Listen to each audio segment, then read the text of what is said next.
We'll start in a minute. Yes. Right.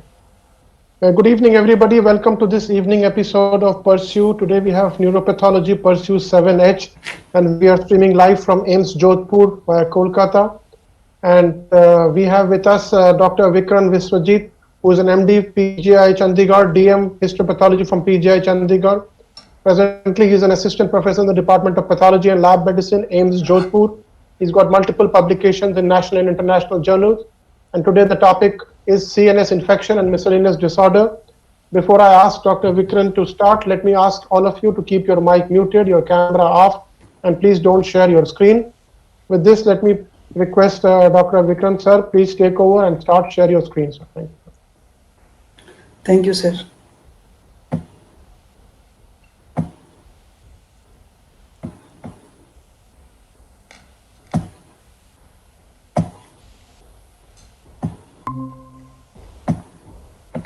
Yeah, I can see your screen. You make it full screen, please. Okay. Yeah, fine. Thanks. Start, please. So good evening, everybody. So today we will discuss pathology of CNS infections. So before I will start my presentation, I want to this presentation various diagrams and images are included, which are taken from different articles and textbooks, which are duly cited. And I want to express my sincere gratitude to all my teachers from PGI Chandigarh. This presentation is aimed mainly for postgraduate training and is simplified with representative images. So coming to the presentation, so we all know a wide variety of infectious agent, bacterial, fungal, viral and parasitic agent may affect the central nervous system. This may affect the meninges, cortex, white matter or ventricles that may result in meningitis, encephalitis or ventriculitis, or it may be a diffuse process. First we will talk about bacterial infections and we will also discuss about TB, tuberculosis separately. So bacterial infections occurs in all age group and the common pathogenic organisms vary with the age. And three bacteria, pneumococcus, meningococcus and haemophilus influenza are the most common, while the other E. coli and listeria are more common in pediatric patients. So infections can occur in each of the four compartments, including epidural, subdural, subaqueous or intraparenchymal. And in bacterial infections, purulent exudate can be seen involving the leptomeninges. Here in this picture, we can see meninges which are opaque at the convexities. They are dull, and also in another picture we can see greenish yellow purulent exudate, which is maximal along the course of leptomeningeal vessels. So this is classic of the bacterial meningitis, but one exception is there in Listeria monocytogenes. The reaction is different, and there is formation of microabscess, particularly in brainstem, where they are known as Listeria nodules. So on histopathology, the reaction is neutrophilic. Bacterial colonies may be present in this neutrophilic exudate, but however, it may require a special stance for demonstration. Here, the purulent exudate comprises chiefly of the neutrophils and degenerated inflammatory cells. After few weeks, this reaction is transformed into lymphocytic and macrophages response, and sometimes the leptomeningeal veins are involved in pyogenic infection and accompanying thrombophlebitis can be noted. The infections can spread to the ventricles, as we can see here, and can produce ventriculitis. Sometimes brain abscess can also be formed in bacterial infections. Here we can see a parietal lobe abscess arising at the corticomedullary junction with the area of central necrosis and surrounding peripheral capsule composed mainly of granulation tissue. And this is a temporal lobe abscess with purulent abscess in the center and surrounding granulation tissue. So abscess of hematogenous origin usually occur at the gray-white junction, and these on MRI usually appear as ill-defined hyperemic areas. This is one of the coronal sections with a partially encapsulated bacterial brain abscess with surrounding area of hemorrhage. And here again we can see abscess with surrounding edema, which resulting in the midline shift. Here we can see there is shift to the left side. The border of these abscesses are hyperemic. Sometimes the abscess can be multiple, like here you can see in this way there are two abscesses. One is located in near the temporal lobe, and another is located in parietal regions in gray white matter areas. And sometimes the abscess may rupture and lead to the pus discharge on the surface as well. In severe cases, this may be seen. Microscopically, as we see, there are seeds of neutrophils with collagenized area. So this collagen is demonstrated by this mesenteric stem. So at the periphery of these abscess, there is laying down of collagen as well, while in the center there are collection of numerous neutrophils. Slowly, central area become necrotic and the surrounding area shows granulation tissue, fibroblast and new blood vessels. So then there is a zonation in which the plasma cells and lymphocytes are noted in the granulation area, followed by dense fibrous tissue, embedded astrocytes, and there is area of reactive gliosis in the periphery. So this is a area of access with central degeneration. Next, we come to the tuberculosis. We know that tuberculosis is caused by the mycobacterial infection. The spectrum of intracranial tuberculosis includes tubercular meningitis, which is the most common, then tubercular meningitis with miliary tuberculosis, tuberculous encephalopathy, tuberculous vasculopathy, and space occupying lesions in the form of tuberculoma and tuberculous abscess. Tuberculous spinal cord can also be involved, and similar presentations can be noted, like there can be Pott's spine, tuberculous arachnoiditis, or spinal tuberculoma, which is non-osseous, and then spinal meningitis can occur. A few points about the tubercular encephalopathy. Tuberculous encephalopathy is a syndrome which is mainly seen in infants and children with pulmonary tuberculosis. Here the main finding is the development of diffuse cerebral disorder in the form of convulsion, stupor and coma. However, there is no sign of meningeal irritation or focal neurological deficit. Pathologically, there is diffuse edema of the cerebral white matter with loss of neurons in the gray matter. Sometimes it areas resembling hemorrhagic leukoencephalopathy or post-infectious demyelinating encephalomyelitis may also be observed in tuberculous encephalopathy. However, granulomas and typical tubercles are not noted in this. So, coming to the gross pictures of tuberculous meningitis, as we have seen, purulent meningitis mainly spread to the convexities, but the tuberculous meningitis, the meninges over the base of the brain are most often involved. Sometimes tubercles can be seen. Microscopically, the inflammatory infiltrate mainly involve the leptomeninges, subpial region, ependymoma or subependymal parenchyma, and they show central area of necrosis, caseous necrosis surrounded by epithelioid macrophages reaction with a peripheral rim of lymphocytes. So this is the classical tubercles that can be seen in the leptomeninges.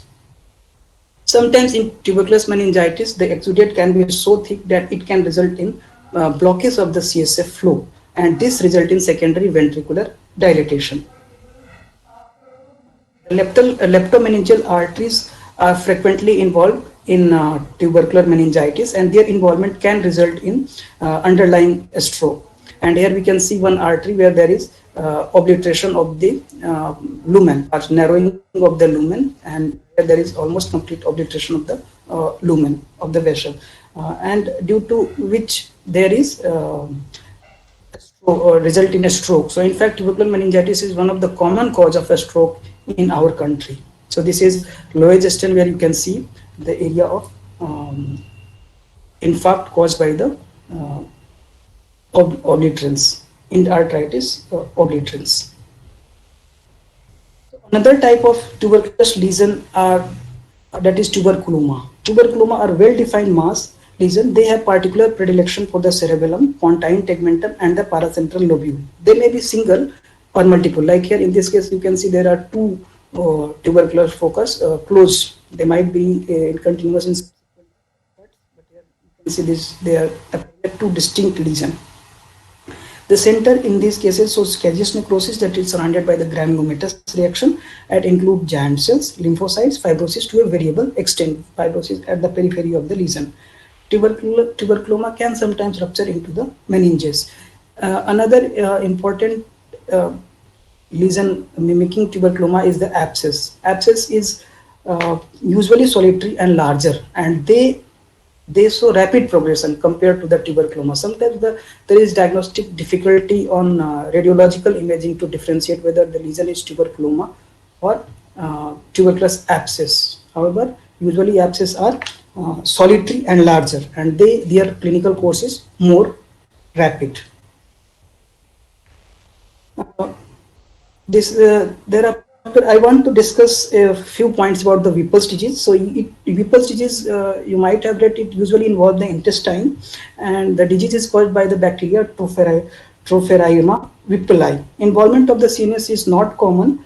Grossly, it shows multiple small lesion, microscopically infiltrate comprised of macrophages which contain organisms, which are highlighted by the which are PS positive, Grams positive, and methamine silver positive. So coming to the next part of the infection, that is fungal infection. So the most common infection that we encountered are the aspergillosis, mucormycosis, and cryptococcosis. Most of these infections occur in immunocompromised patient. Although fungal infection of the CNS are usually secondary to primary focus elsewhere, such as the primary focus can be in respiratory tract or gastrointestinal tract, or it can involve the brain from direct extension. It can directly extend from the sinus or from the bone.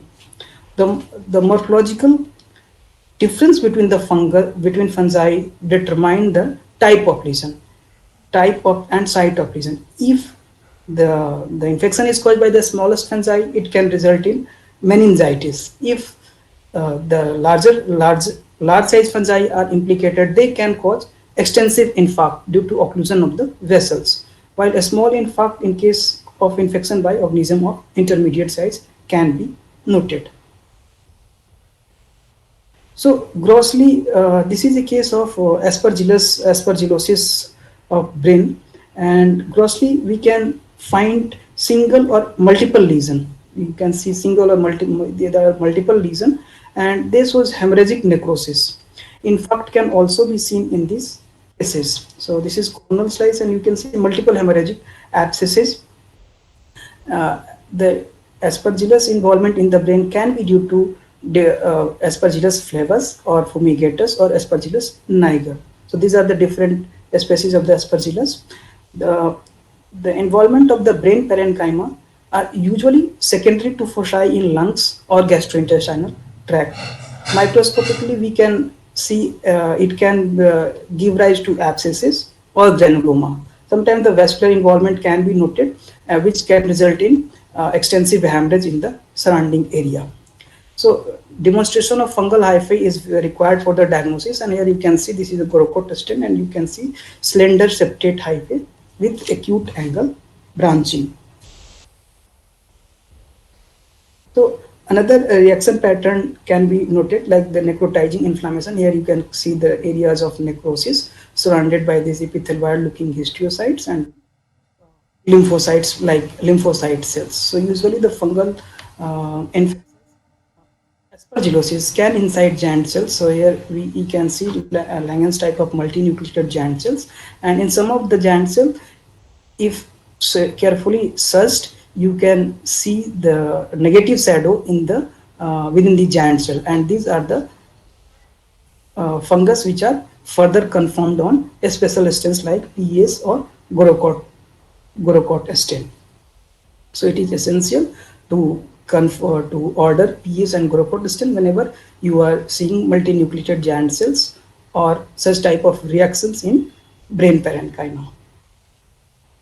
And reaction pattern is also very important to identify, because reaction pattern is the primary thing which you will lead to suspect a particular causative organisms.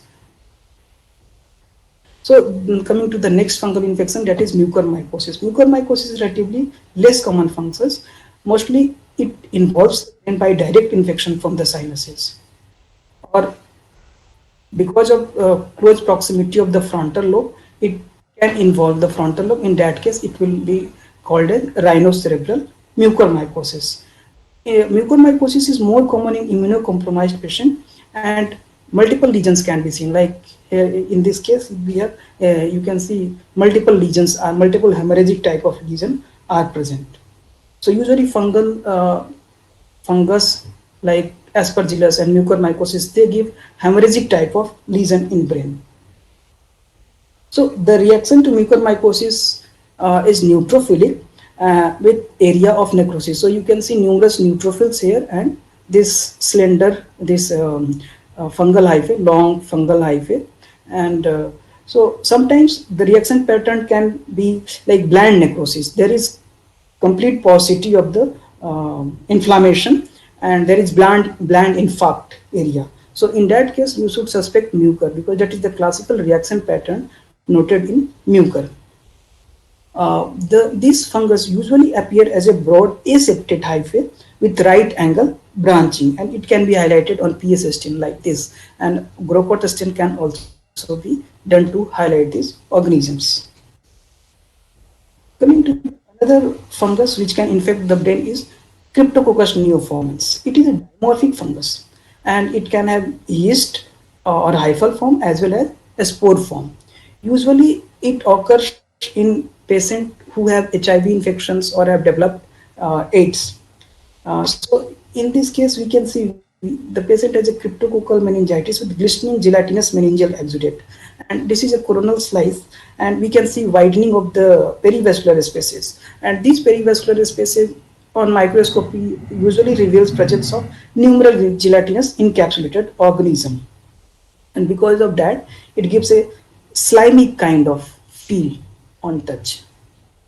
So microscopically, it can show necrotic center, which will be full of capsulated form of organisms. And this capsule is seen in HN routine hematoxin and eosin as an area of clear halo around the organism.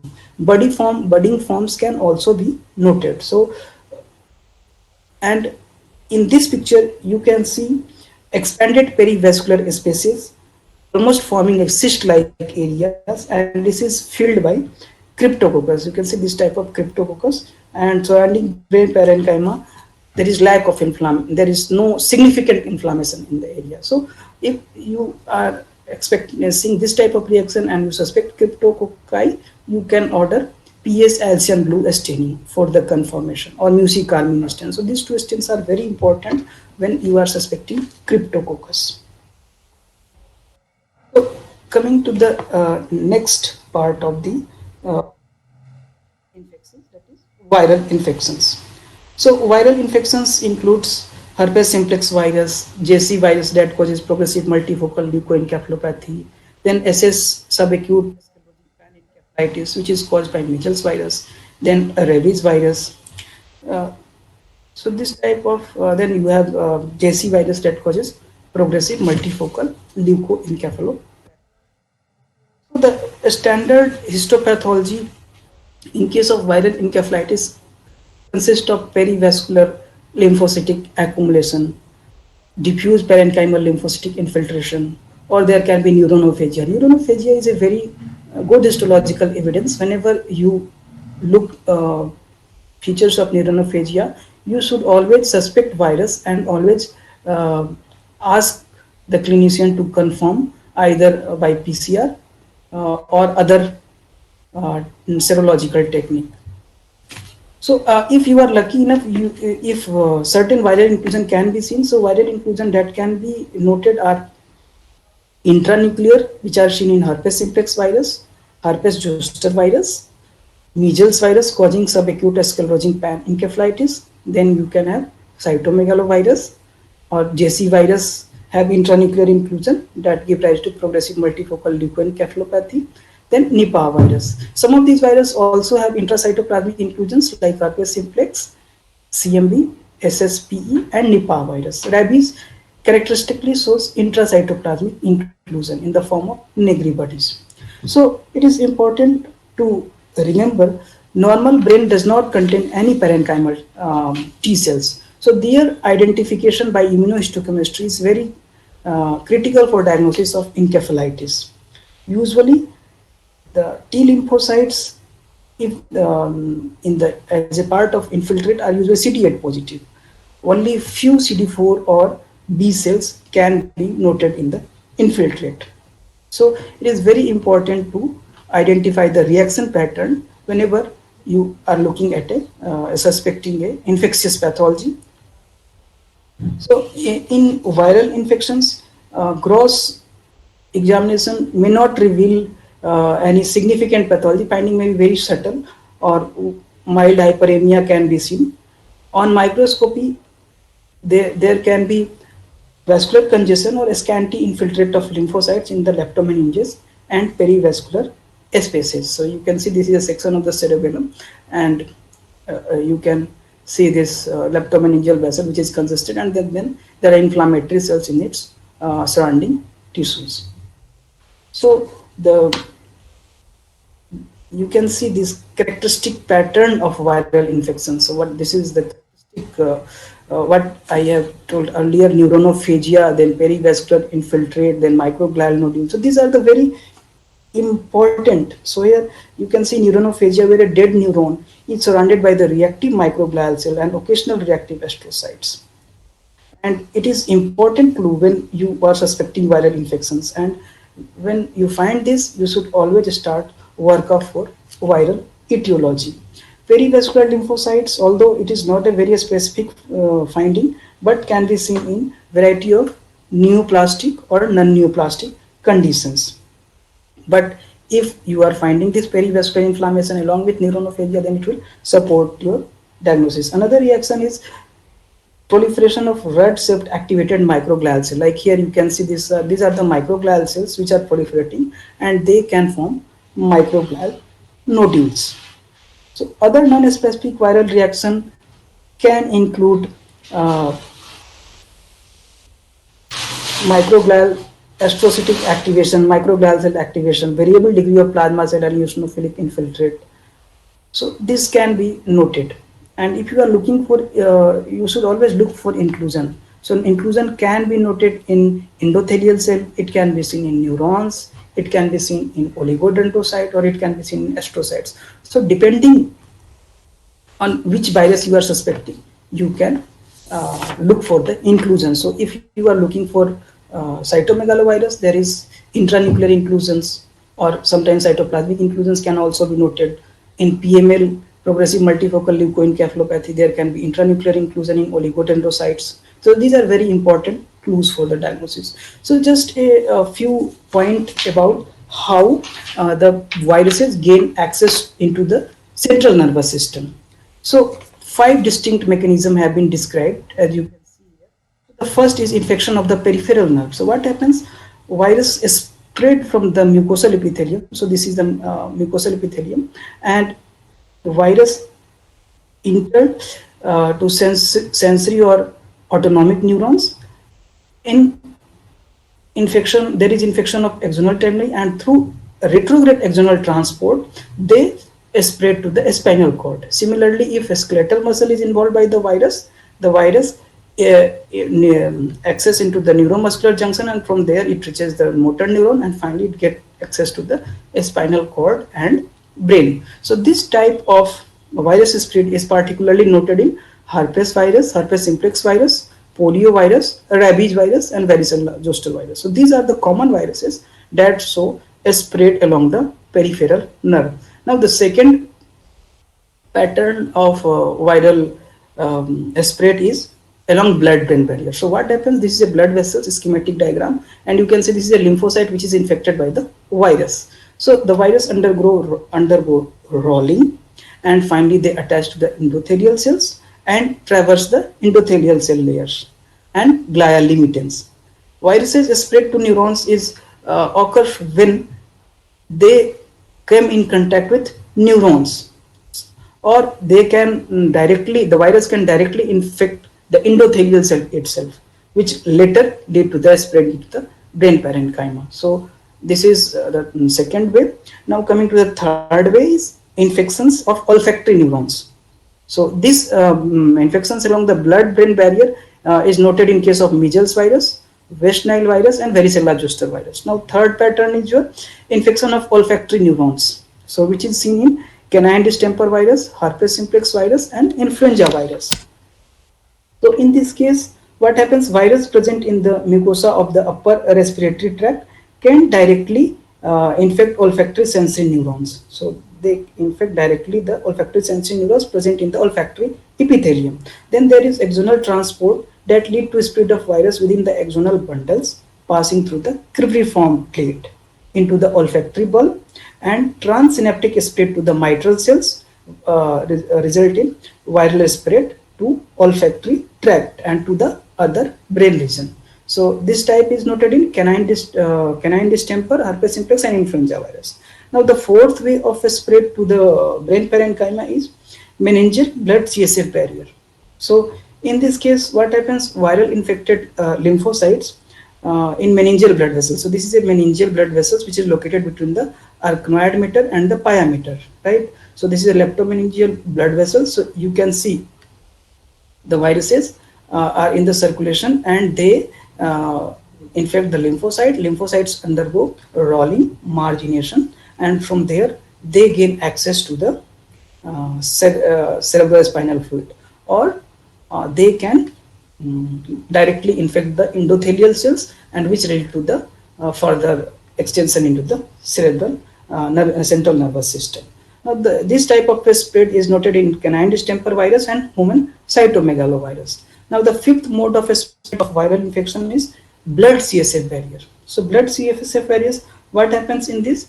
The virus infected leukocytes.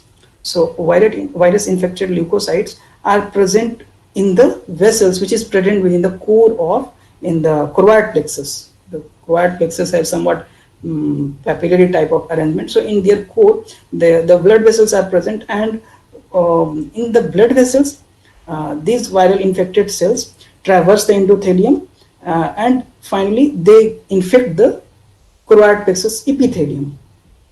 And what happens when the epithelium is infected? There is apical release of the virus. So virus is released, and they gain access to the cerebrospinal fluid. Once the viruses reaches into the cerebrospinal fluid, it will have access to different regions of the brain.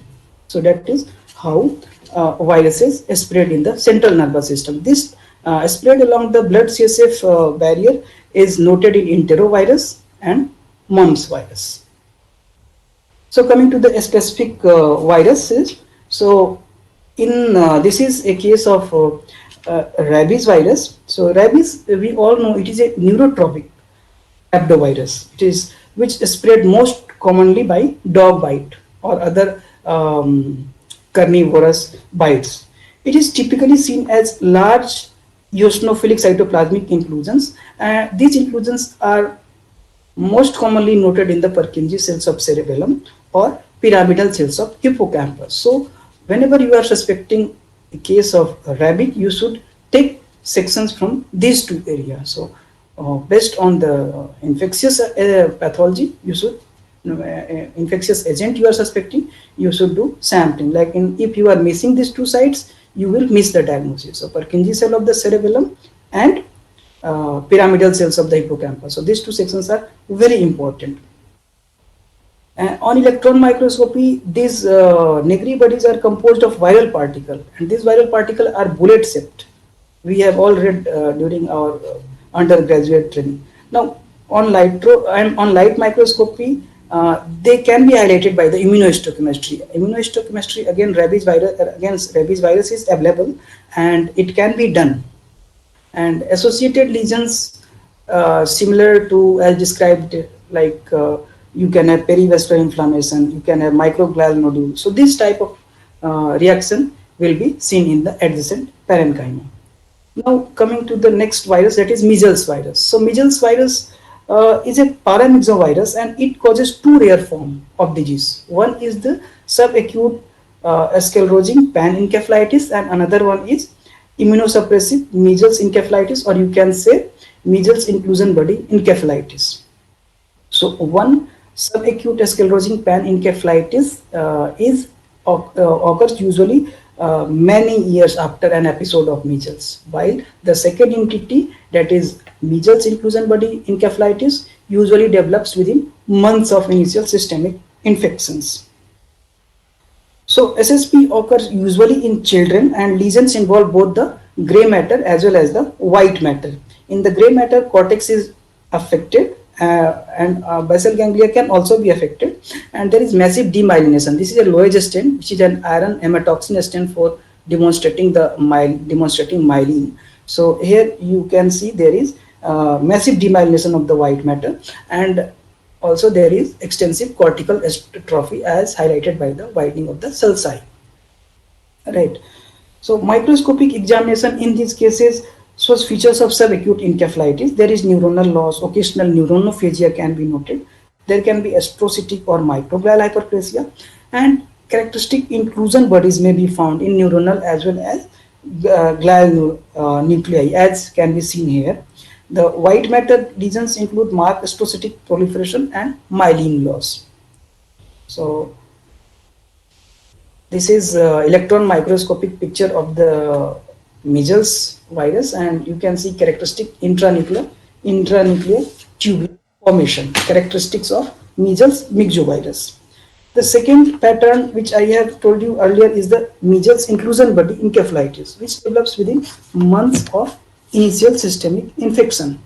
The brain may be normal or may show extensive zone of necrosis. The diagnostic feature in this case is presence of eosinophilic inclusion body. So you can see this type of nice inclusions, and these are mostly inclusions are mostly intranuclear and involves the neurons. Sometimes astrocytes and oligodendrocytes can also be involved. Occasionally multinucleated giant cells may be noted in these cases. If there is difficulty in locating these inclusions, you can ask for immunohistochemistry against measles, and in that way you can confirm the diagnosis. Now next virus is herpes simplex virus. This is again a very common cause of sporadic acute encephalitis, and most cases are caused by the herpes simplex virus type 1, but in immunosuppressed individual and neonates type 2 can also be implicated. So mostly it affects the temporal lobe. So whenever you are suspecting herpes simplex virus encephalitis, you have always do sectioning from the temporal lobe, because that is the preferential site, and classical literature describe the hemorrhagic involvement of the temporal lobe. So it produces high signal intensities on the MRI. So you can see these on all these three MRI images. So microscopically, early lesion may show perivascular lymphocytic infiltrate, and later there may be parenchymal involvement with presence of microglial nodules and inclusion body, which are called Cowdery type 1 inclusion. So you can see this Cowdery type A intranuclear inclusion in case of herpes simplex virus. So these are the glial cells which are infected by the HSP virus. They on electron microscopy show aggregates of viral particles. IHC can be done to confirm these viruses, and also the sample can be sent for PCR as well. Next, coming to common virus, which is seen not commonly in CNS but in other non-CNS sites, they are seen. This is cytomegalovirus. So it is an opportunistic infections and usually occur in immunocompromised patient. Give rise to diffuse non-necrotic encephalitis lesion, and which is present as microglial nodules, some of which contain this type of cytomegalic cells. Cytomegalic cells, there is intranuclear inclusions as well as intracytoplasmic inclusions, and both can be seen in the same type of cells. And the cells which are involved by the cytomegalovirus includes neurons, glial cells, endothelial cells, and even macrophages. So these all cells can show presence of evidence of cytomegaly and the characteristic inclusion, but most commonly endothelial cells are involved. And if you have doubt about the morphological picture, then you can ask for immunohistochemistry, you can ask for in situ hybridization, or you can ask for electron microscopy, although in most cases immunohistochemistry itself is sufficient for the diagnosis. Lastly, we come to the progressive multifocal leukoencephalopathy. This disease was earlier described also in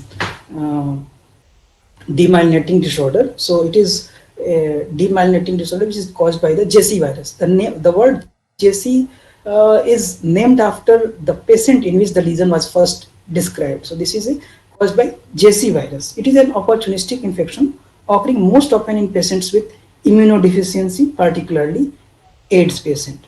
And the viral characteristically affects the oligodendrocytes, causing a demyelinating disease. That's why there is demyelination. The lesions are usually bilateral, but can be asymmetrical also. they involve the subcortical white matter. So you can see this patch of demyelinating subcortical area, and they can form a small foci to large confluent demyelinating area. Here, large confluent demyelinating area can be seen. This is again a low age stain, which is iron hematoxylin, a stain for demonstrating myelin. Right. Microscopically, we can have characteristic inclusions in the oligodendrocyte. We can have scattered bizarre giant astrocytes with hyperchromatic nuclei, like this type of cells can be seen. Then there can be scattered macrophages.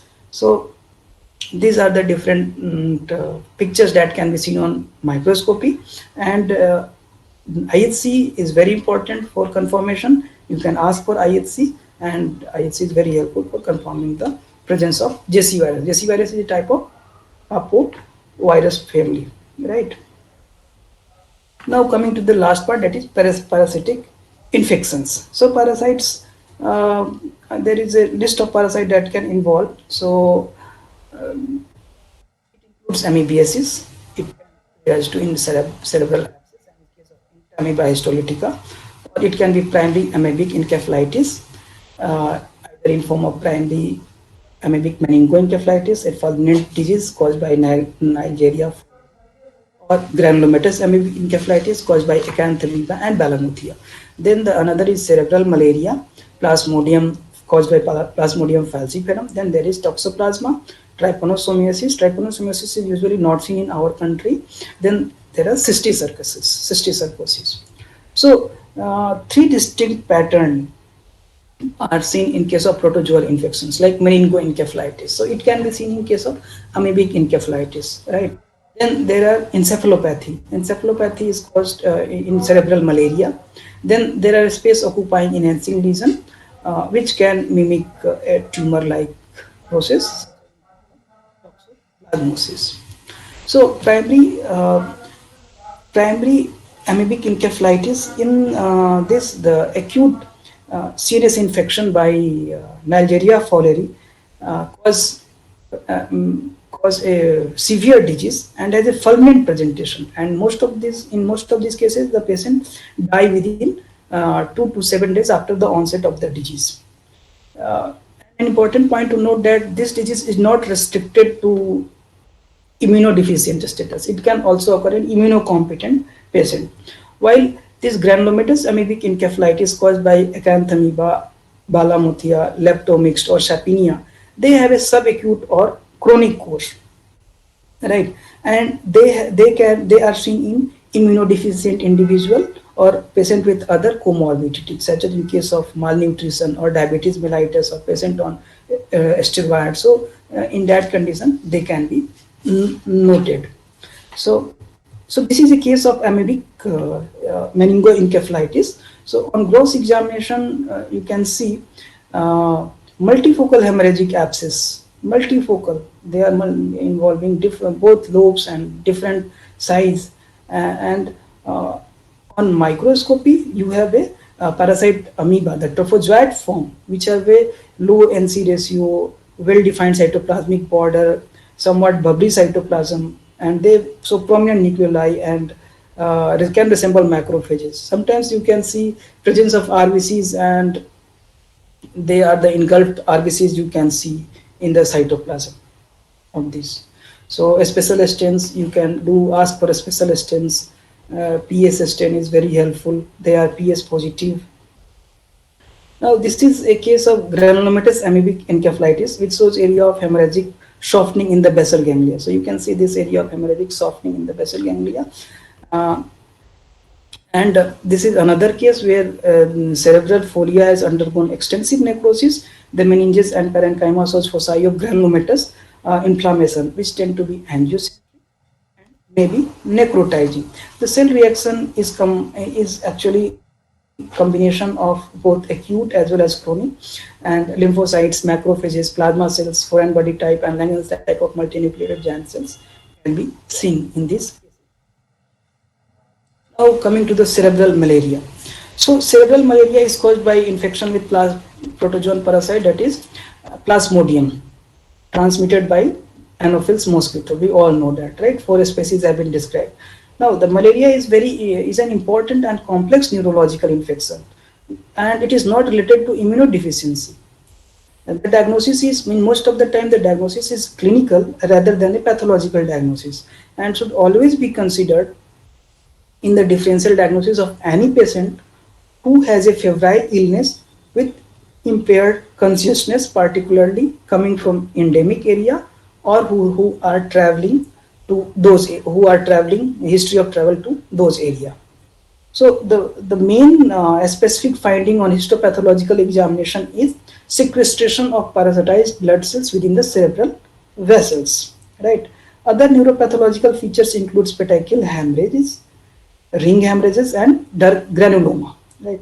So petechial or larger hemorrhage can occur in any part of the brain, but most likely they are seen in the white matter around the arterioles and venules. Ring hemorrhage usually consists of a series of concentric rings surrounded by central necrotic blood vessels. The outermost ring contains a mixture of parasitized erythrocytes, free pigment, and host monocytes, while the inner layer consists of gliosis and uninfected RBCs. And this granuloma, dark granuloma, very characteristic for cerebral malaria. They are circumscribed, diffusely scattered cellular reactions. Actually, they are collection of astrocytes and microglia containing iron pigment. So it has been postulated that they are due to resorption of ring hemorrhage. So ring hemorrhage and dark granuloma are possibly a temporal spectrum of the same lesion. And granuloma develops later in the course when RBCs are cleared and the host response is there. So this is a very nice gross picture. You can see on gross, you can see there is characteristic slate gray appearance. So there is petechial hemorrhage in the subcortical areas in case of heavily parasitized brain, and there is deposition of malarial pigment, which can give a slate gray color due to presence of abundant malarial pigment. The cerebral cortex have an abnormal dusky pink color due to marked congestion, and the white matter, as in this case, multiple petechial hemorrhage. The meninges are also discolored, although not seen in this picture, but they are discolored and have a dusky dark red appearance. And mostly subcortical white matter, corpus callosum, cerebellum, and brainstem can be involved in these cases. In histopathology, you have sequestration of parasitized RBCs within the cerebral microvessels, and that contain this dark malarial pigment. This can be easily recognized under high power, under oil immersion 100x. You can see these recognized as a small ring forms. They can also be recognized by intraerythrocytic pigment in the later trophozoite or Sejong forms. Sometimes the pigment may be obscured and may mimic the formalin pigment. So in that case, you can ask for treatment of the slide with picric acid, and in that case you can see the parasite more clearly. And this is a dark granuloma. You can see composed of microglial cells, astrocytes, and some neutrophils adjacent to the parasitized blood vessels.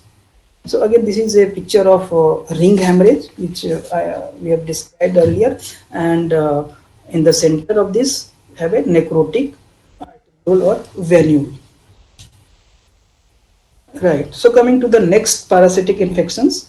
So toxoplasma is seen worldwide and caused by this Toxoplasma gondii, and this is in this case the cat is the definite host, man is only intermediate host, and infection can be acquired in vitro, which can result in severe damage to the developing brain and eye. But most people acquire infections after childhood.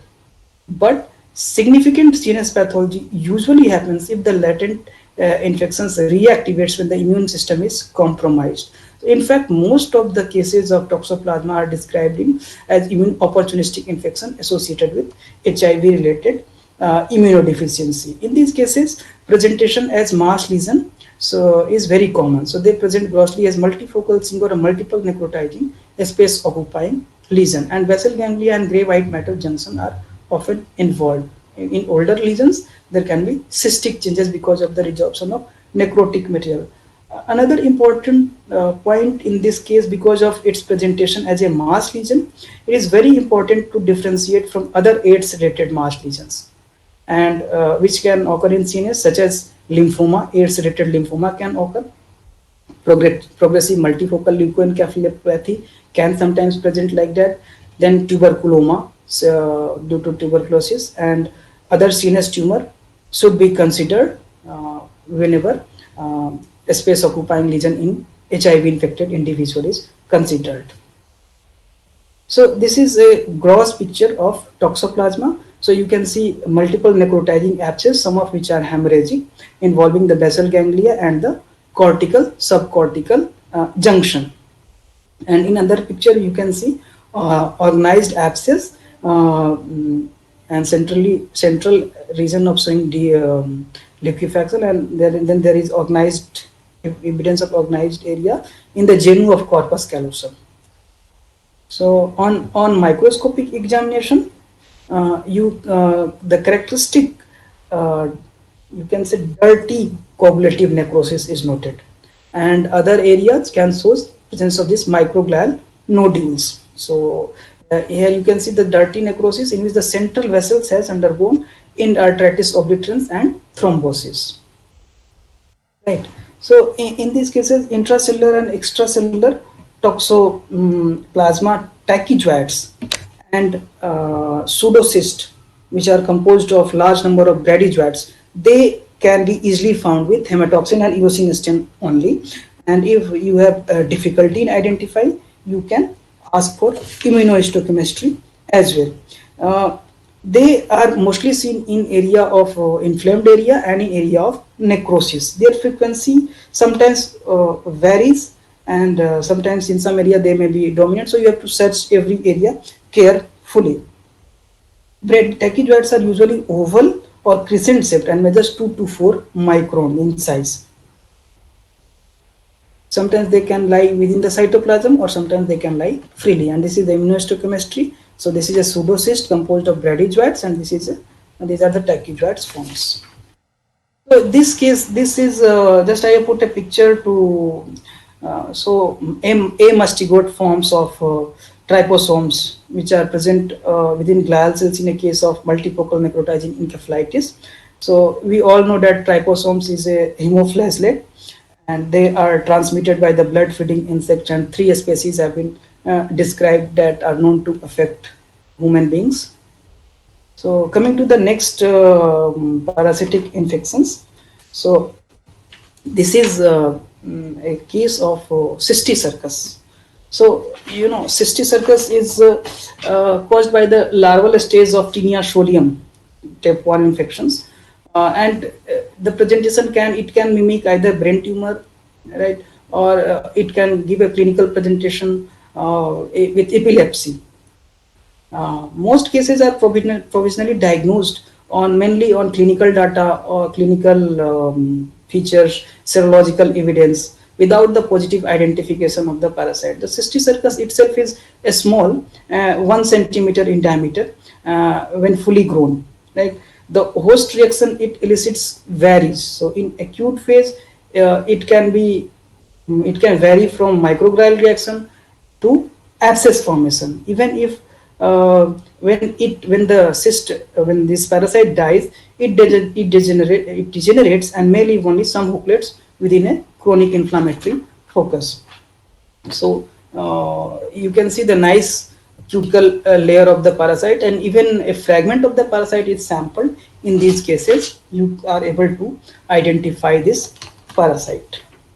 So this is very nice. So coming to the last last presentation. So CSF is a very important for the workup of CNS infections. So CSF have different findings in different categories of infections. So in case of bacterial meningitis, WBC count is markedly raised, and there is neutrophil rich reaction. Numerous neutrophils are seen in the CSF. Glucose is reduced, protein is slightly elevated, and culture can shows positivity for bacteria. And Gram sustain are often helpful. It can be done to detect the bacteria. Viral meningitis have slightly elevated count in the CSF, and most are mainly lymphocytes and monocytes. Glucose level in this case is normal. Protein can be normal or slightly elevated, and yes, the culture is negative in these cases, and you should ask for PCR. PCR can be done on CSF fluid to detect the virus implicated.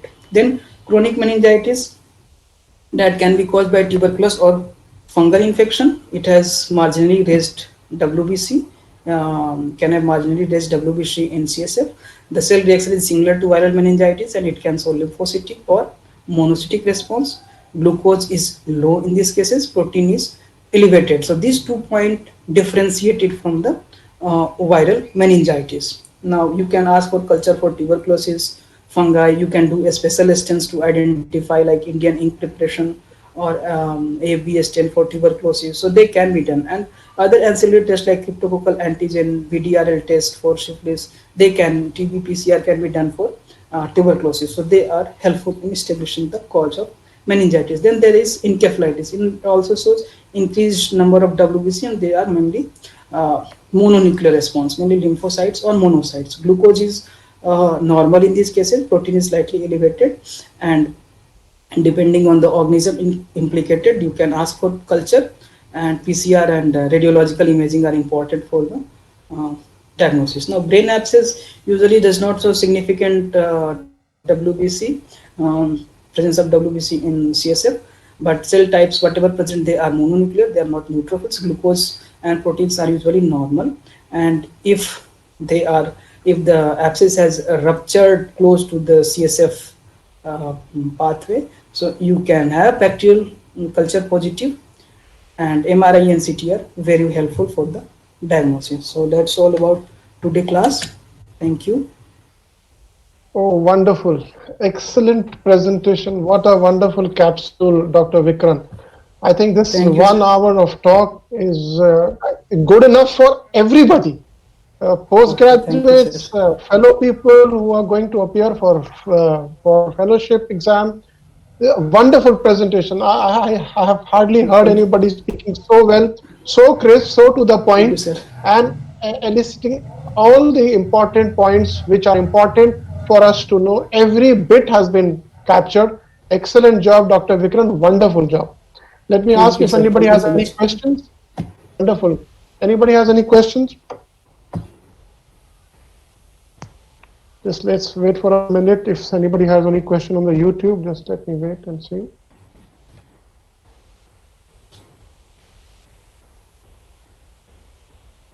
And the best part of it, you had to, come in for somebody else in such a short time. You Yes, have sir. done such a wonderful presentation.